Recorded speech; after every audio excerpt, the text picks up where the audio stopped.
Hey, welcome back to the channel, and in this tutorial I will show you how you can turn a normal photo into a colorful, powerful photo. There is a lot of color gel photography right now, and as you can know that color gel photography is very expensive to do. So what you can do is inside Photoshop you can take your photo and turn it to a colorful photo. So without further ado, let's begin. Alright, we are now inside Photoshop, and now inside Photoshop let's import our picture from our directory. So I have my picture right here in the desktop. So yeah, let's choose the photo and should be a minute or something like that. The photo is already loaded.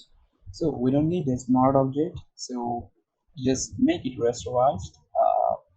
Well, in this case, just select the brush and press over it, and action button will pop up. Just say okay and rasterize the object, and there we go. It's not a smart object anymore.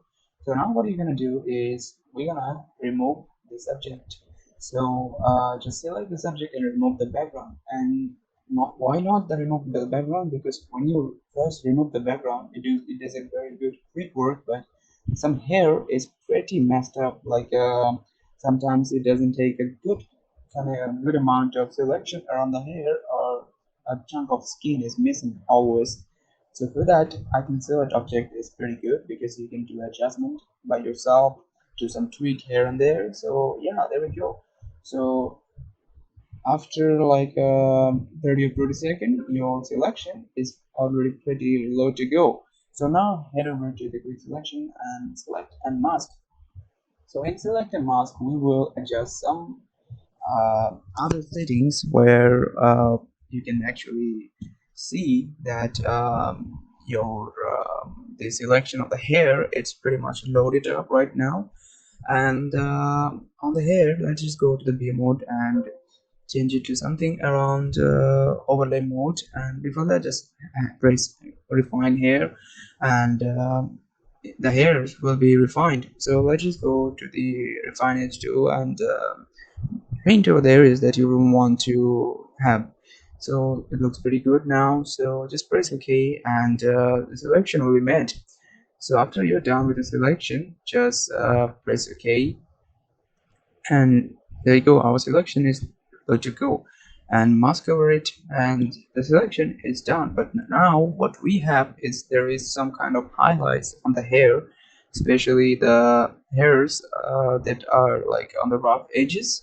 So we want to fix that, but before that, let's just adjust the render to a little bit of a bottom, and now it's pretty much good. But now we have to do some tweaks to have the whiteness from the hair removed. So let's just go to the one saturation and make it a clipping mask.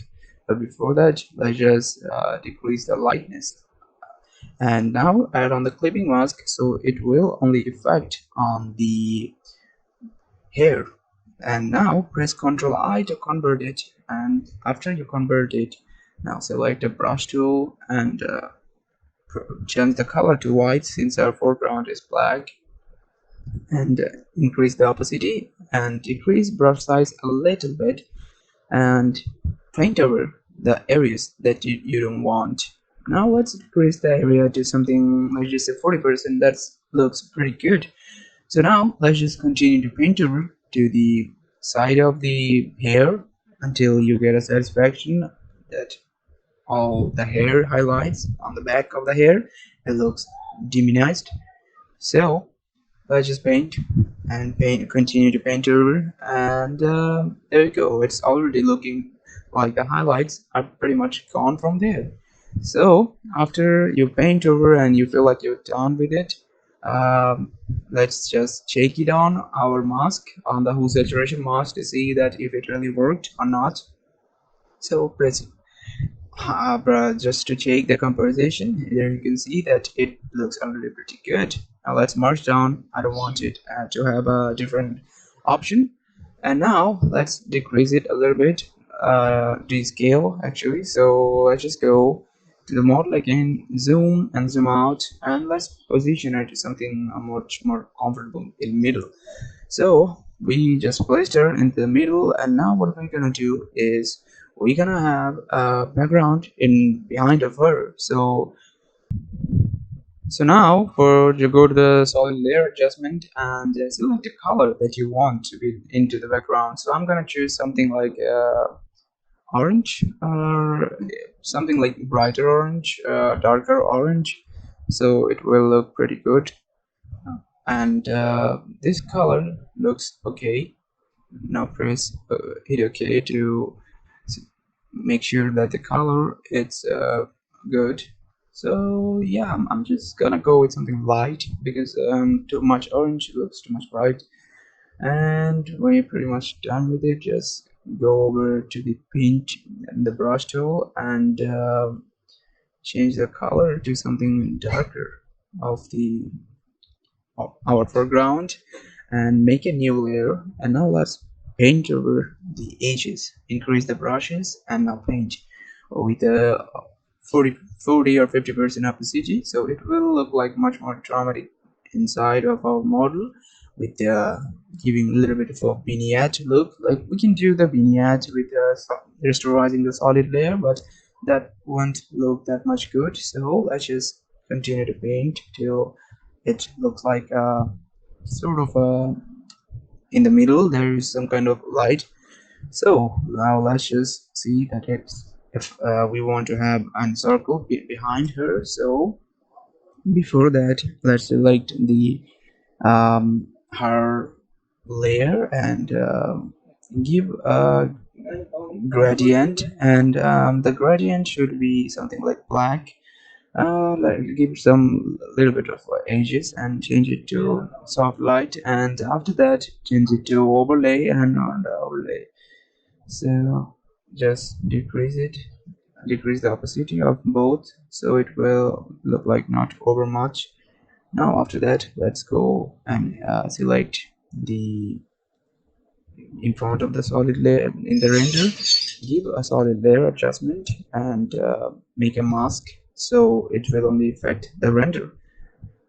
Now let's change the blending mode to something overlay or something like would work good, but that just brings out much more um, highlights. So we want something that will hide those highlights. So in this case, you can do color, but color just works the same. So let's just hit multiply or darken. Multiply works great. It looks like pretty much neutralized all the color. It's like she's in studio or something like that. So now we're gonna add our circle shape in oval shape in here.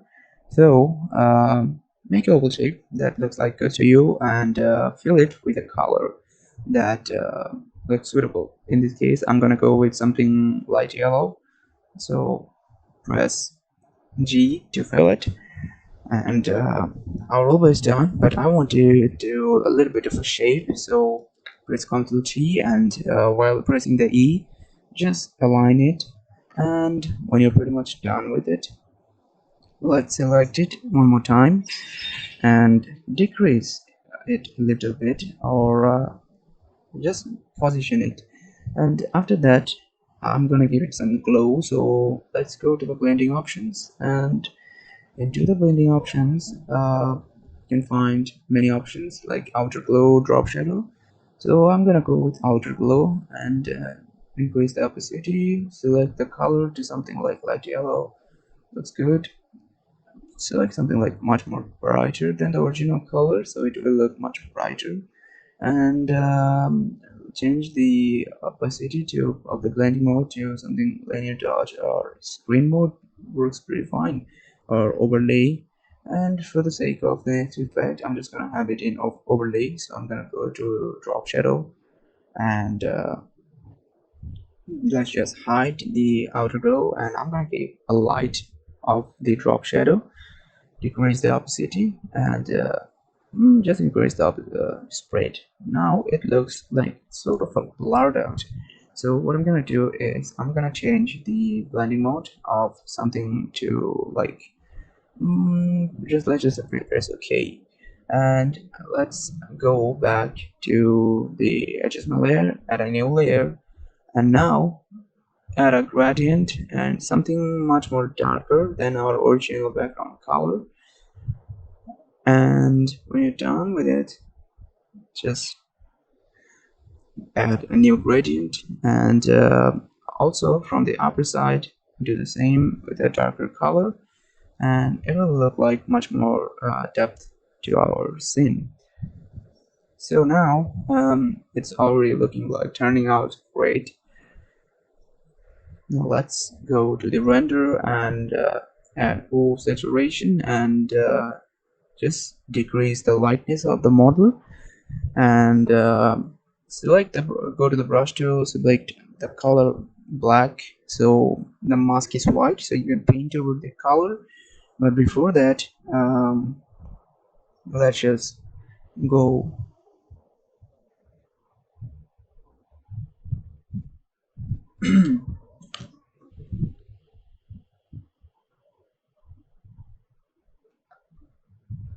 the thing, we're just gonna add another oval shape in front of her, and let's change the oval shape to like only affect her. Let's invert the mask, Control I. Now it's only affecting the oval on the back, and it's looking pretty much highlighting right now. So what we can do is we can give a much more dramatic depth to her model. So to do that, uncheck the render the layer again, what we did. Now let's add another new layer and go to the brush tool and draw around the oval and her hair, so it looks like some backlight is also affecting her model too. So let's just draw around the model, increase the opacity a little bit, so we want to have the glow effect also affecting her hair too. So when you're done with it, let's just zoom out and also paint outside the circle and decrease it to drastically something around 50. Looks good. So it looks like much more with a adaptive effect now. So after that, let's just go to the render again, go to the blending option, and we're gonna give a bevel effect to her. So change the color to something, I'm gonna go with the orange kind of tint, and there you go, it looks good. And I'm gonna change it to the angle to something almost near to the 90-degree. Let's give it to something 10. 5 is okay. So yeah, 5, and there you go. It already looks pretty good and pretty much matched up with the background too.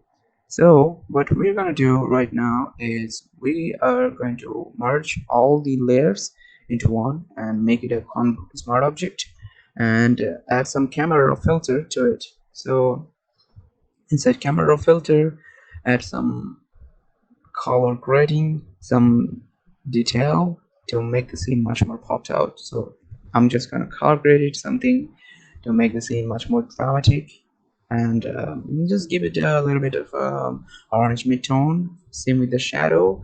Let's just give something, let's just say in this case something with a little bit of orange maybe. Orange looks good, but sometimes if you do too much orange, like matching with the background, it affects too much. So I'm gonna give a little bit of vignette to the scene, like overall scene, and add some green, so it will give a little bit of fresh vibe. So add some sharpness too, and on the basic, give some clarity, not too much. Too much is just gonna bring out much more highlights, and give some highlights and contrast too, and change the blending mode to something, let's just say tint to green and temperature to orange. It's okay. So we are pretty much done with our whole scene. So let's just check around, check to see that how it's going on. But before that, I'm gonna add another blur.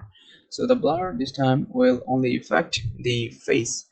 So I'm gonna add an iris blur. So an iris blur will only affect the her face, and around the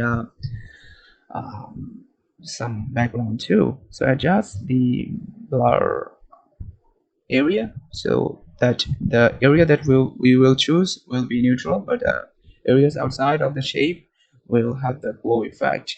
And give it to high quality and preview too, so you can check the preview what you are getting right now.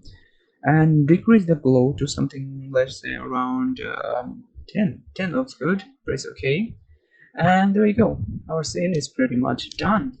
So let's uncheck again, and this is how pretty much you can make a simple photo into a colorful photo with maybe like a studio kind of grading and some tool tweaking too. So I really hope that this tutorial helped you to learn some new tricks today.